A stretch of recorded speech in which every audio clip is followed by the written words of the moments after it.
ഓം നമോ ഭഗവതേ വാസുദേവായ. ശ്രീ മഹാഭാഗവതം പ്രഥമസ്കന്ധം 1-ാം അധ്യായം.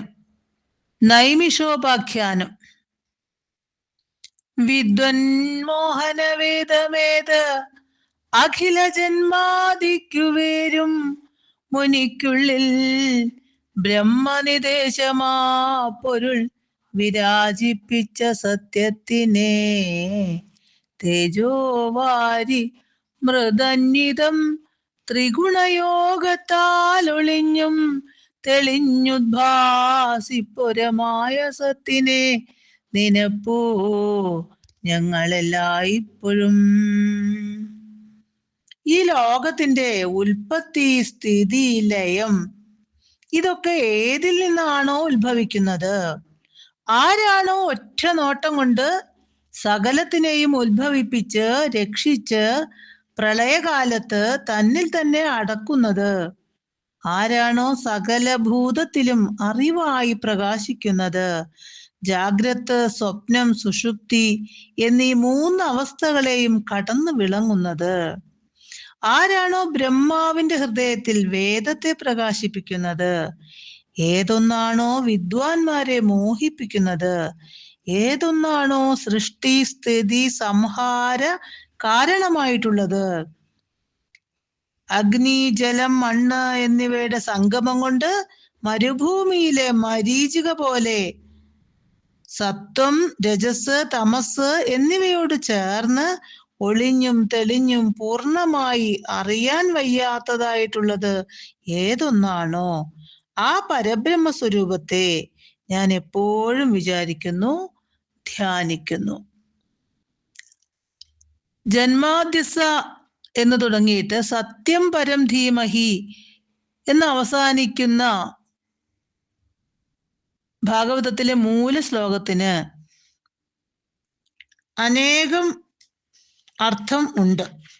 മായയെ അതിക്രമിച്ച് നാശമില്ലാതിരിക്കുന്ന സർവേശ്വരന്റെ ലക്ഷണം ഇവിടെ സംഗ്രഹിച്ചിരിക്കുകയാണ്.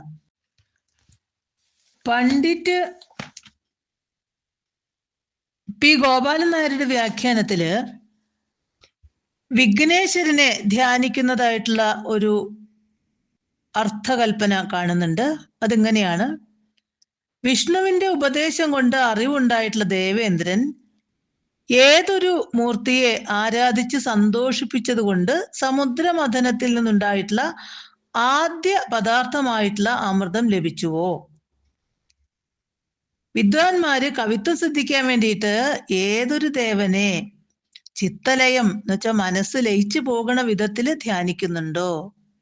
ഏതൊരു ഗജമുഖനില് അഗ്നി, ജലം, മണ്ണ് എന്നിവയ്ക്ക് തമ്മില് മാറ്റം സംഭവിക്കാത്തതുപോലെ ശോകമോഹ വിഘ്നങ്ങൾ നേരിടുകയില്ലയോ?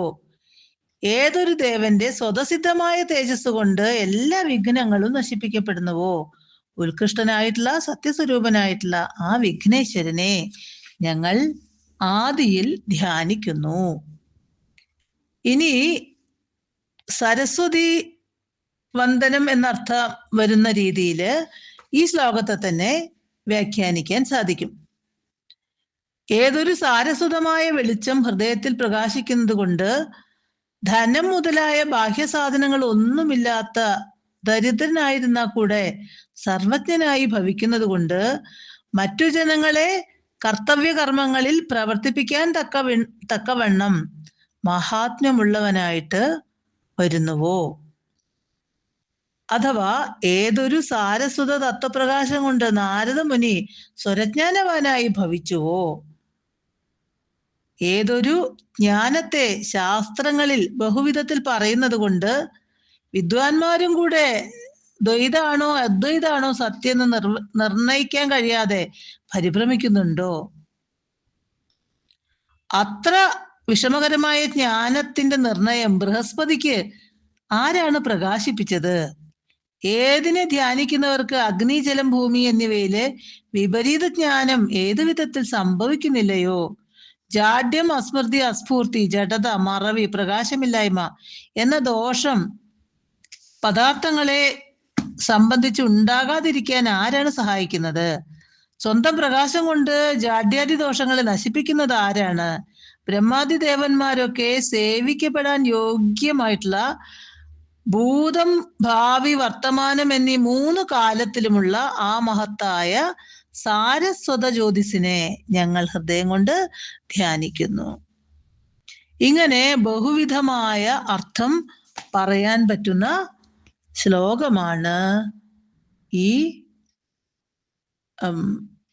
പ്രഥമസ്കന്ധം 1-ാം അധ്യായത്തിലെ നൈമിഷോപാഖ്യാനത്തിലെ ആദ്യത്തെ ശ്ലോകം.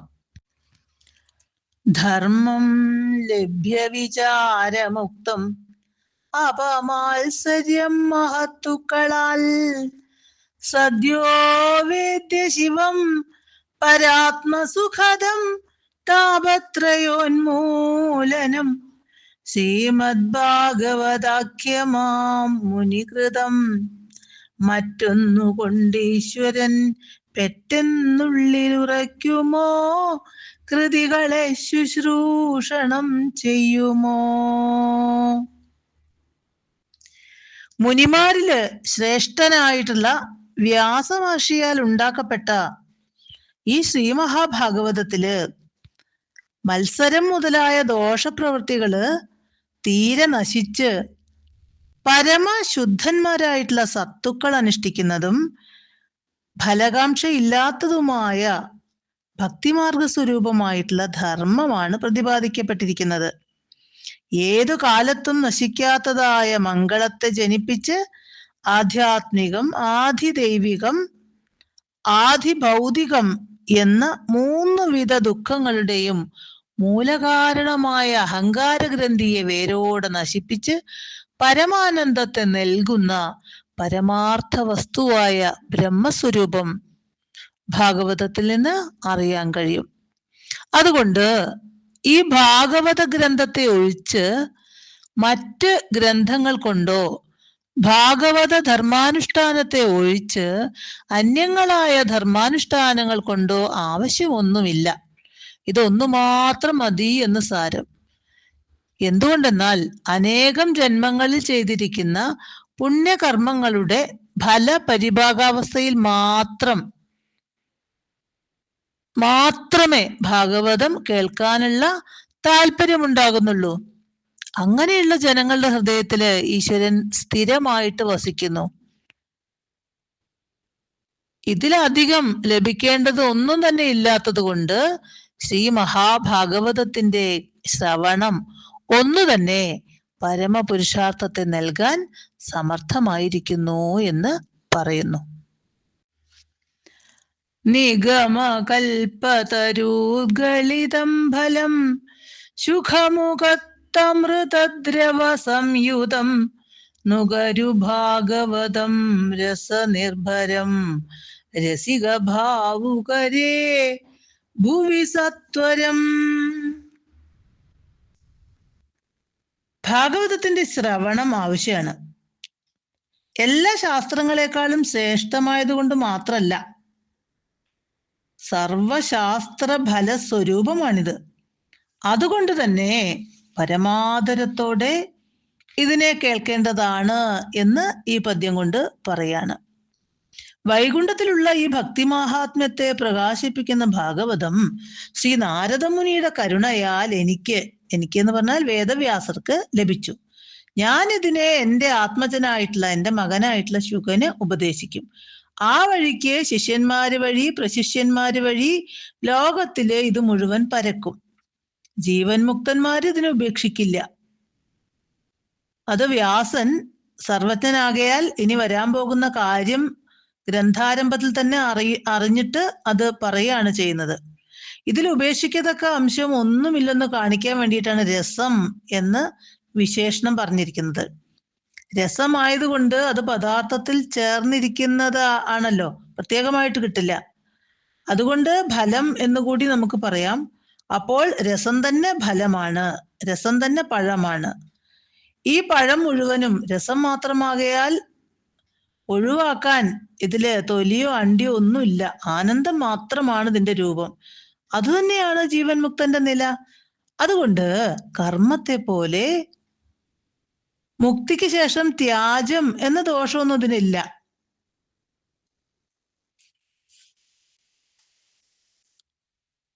ഈ യോഗ്യതയെ എല്ലാവരും അറിയുവാൻ കഴിയില്ല.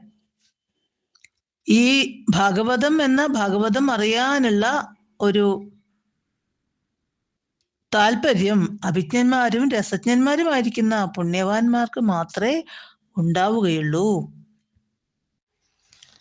നൈമിഷാനിമിഷക്ഷേത്രം ശൗനകാദി മഹർഷിമാർ 1000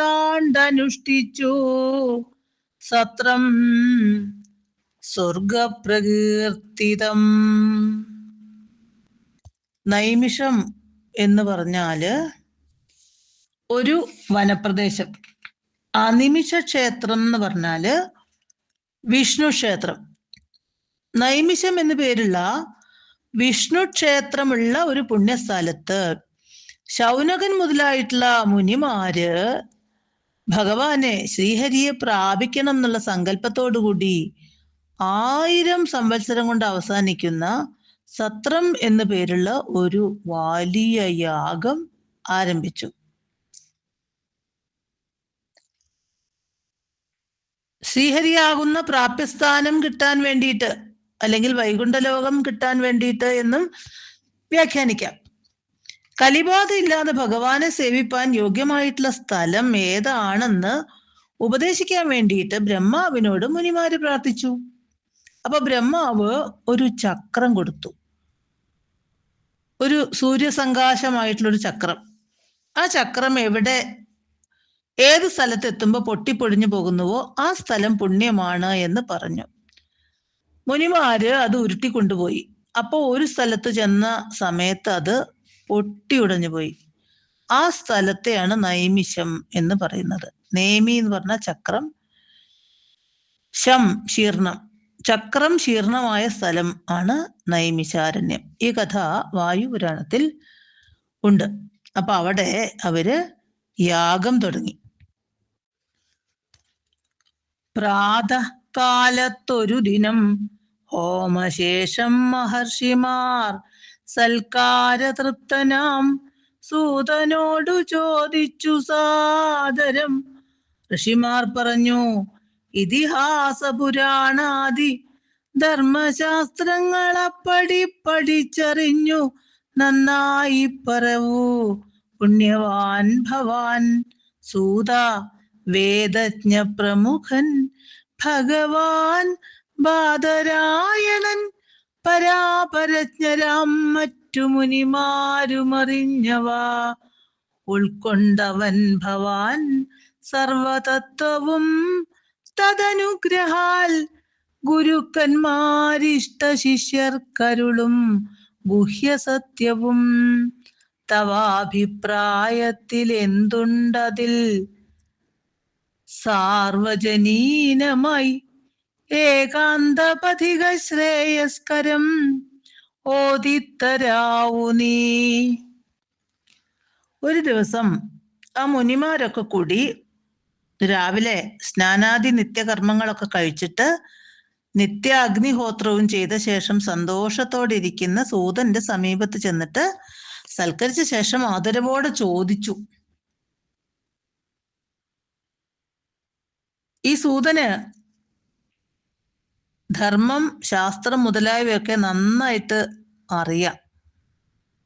അവര് ചോദിക്കുകയാണ്, പരിശുദ്ധമായ അന്തരംഗമുള്ള സൂത, ഭാരതാദികളായിട്ടുള്ള ഇതിഹാസങ്ങളും പുരാണങ്ങളും ധർമ്മശാസ്ത്രങ്ങളും ഒക്കെ നീ നന്നായി അറിഞ്ഞിരിക്കുന്നു എന്ന് മാത്രമല്ല, മറ്റുള്ളവരെ ധരിപ്പിക്കാനുള്ള അർത്ഥം ഏവർക്കും അറിയത്തക്ക വിധം വ്യാഖ്യാനിക്കാനും കൂടി നിനക്ക് സാധിക്കും. കൂടാതെ വിദ്വാൻമാരുടെ സംഘത്തിൽ ഏറ്റവും ഉത്കൃഷ്ടനായിട്ടുള്ള വ്യാസമുനി, അതുപോലെ സഗുണവും നിർഗുണവുമായ ബ്രഹ്മസ്വരൂപത്തെ അറിഞ്ഞുള്ള മറ്റു മുനിമാര് എന്തൊക്കെ അറിഞ്ഞിരിക്കുന്നുവോ അവയൊക്കെ ആചാര്യന്മാരുടെ അനുഗ്രഹം നിന്നിൽ ഉണ്ടായത് കൊണ്ട് അവരുടെ ഉപദേശപ്രകാരം നീയും അറിഞ്ഞിരിക്കും. സ്നേഹമുള്ള ശിഷ്യനോട് ആചാര്യന്മാര് സാധാരണ ജനങ്ങളോട് പറയാൻ പാടില്ലാത്തതായിട്ടുള്ള രഹസ്യങ്ങളൊക്കെ തീർച്ചയായിട്ടും പറഞ്ഞിട്ടുണ്ടാവും. അതുകൊണ്ട് അതാത് ഗ്രന്ഥത്തിൽ നിന്നും മനുഷ്യർക്ക് നാശരഹിതമായിട്ടുള്ള ശ്രേയസിനെ സാധിക്കുന്നതിന് മതിയായ അനുഷ്ഠാനം ഏതാണെന്ന് ഭഗവാൻ നിശ്ചയിച്ചിട്ടുണ്ടോ അതിനെ ആർജവത്തോടുകൂടി ഞങ്ങളോട് പറഞ്ഞു തരണം എന്ന് പറയാണ്.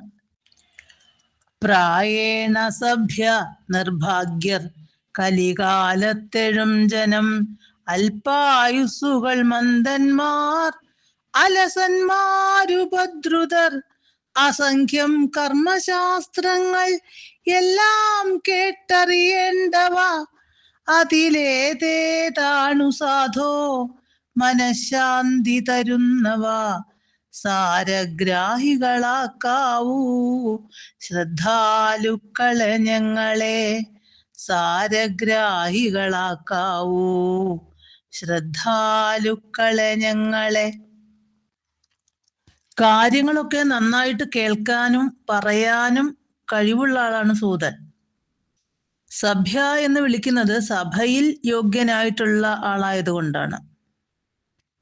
അല്ലയോ സൂത, സഭ്യനായിട്ടുള്ളവനെ, ഈ കലിയുഗത്തില് ജനങ്ങള് അല്പായുസുകളും ഉത്സാഹം കുറഞ്ഞവരും നന്നേ ബുദ്ധിയില്ലാത്തവരും ഭാഗ്യമില്ലാത്തവരും രോഗം മുതലായ ഉപദ്രവം അനുഭവിക്കുന്നവരുമായിട്ടല്ലേ കാണുന്നത്.